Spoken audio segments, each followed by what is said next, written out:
So the conflict in the Middle East that has now broadened, with Iran now directly entering the war. Right after raining missiles on Israel, Iran has refused to budge, with Iran's president, who has arrived in Doha, warning Israel of far stronger responses if it continues with its military operations.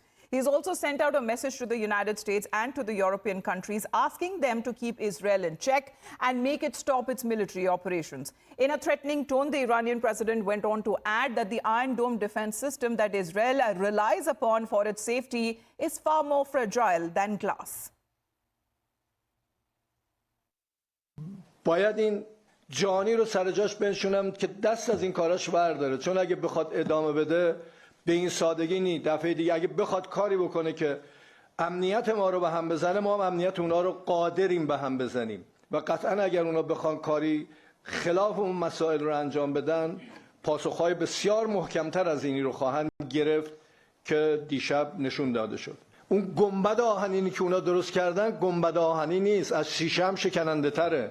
دنیا باید در مقابل یه چنین رژیم آپارتاید نسل کش اونو بتونه سر جاش بنشونه.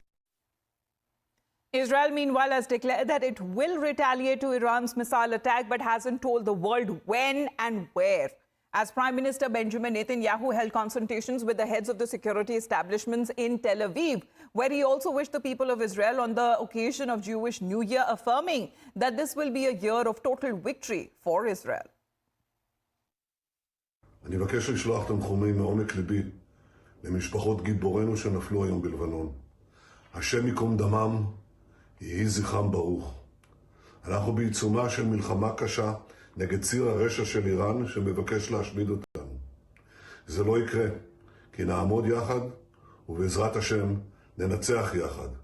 נחזיר את חטופינו בדרום, נחזיר את תושבינו בצפון, נבטיח את נצח ישראל. Meanwhile, the Israeli Defense Forces that have confirmed that Iranian missiles have hit some of its air bases, but said that no aircraft or major infrastructure was damaged in the attacks. IDF, as quoted by local media, said that no harm was caused to the continuous operations of Israeli Air Force. But local reports also said that Israel is now mulling attacks on Iran, especially when it comes to the oil rigs and nuclear sites' responses to the missile attack.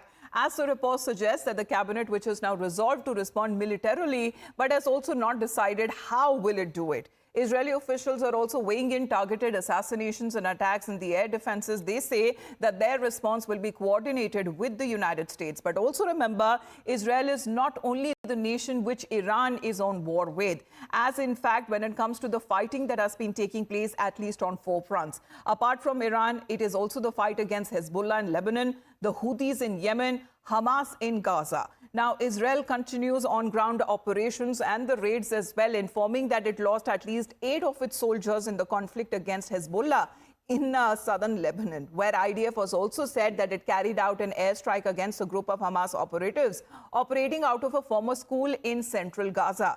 Now, this incident marks the 3rd IDF strike on Hamas operatives at a school in Gaza since the night Iran launched missile attacks on Israel. Israel is working its way in order to defeat all the proxies of Iran, be it Hamas in Gaza, Hezbollah in Lebanon, Kataib Hezbollah in Iraq, and the Houthis in Yemen. It does not have the capabilities to strike Israel without rockets. They don't possess a formidable air force. They do not possess any formidable ground forces.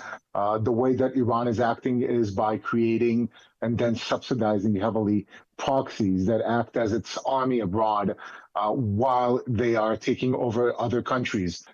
So our response would be to stop that modus operandi, to free both Israel and those countries from the strangleholds of Iran.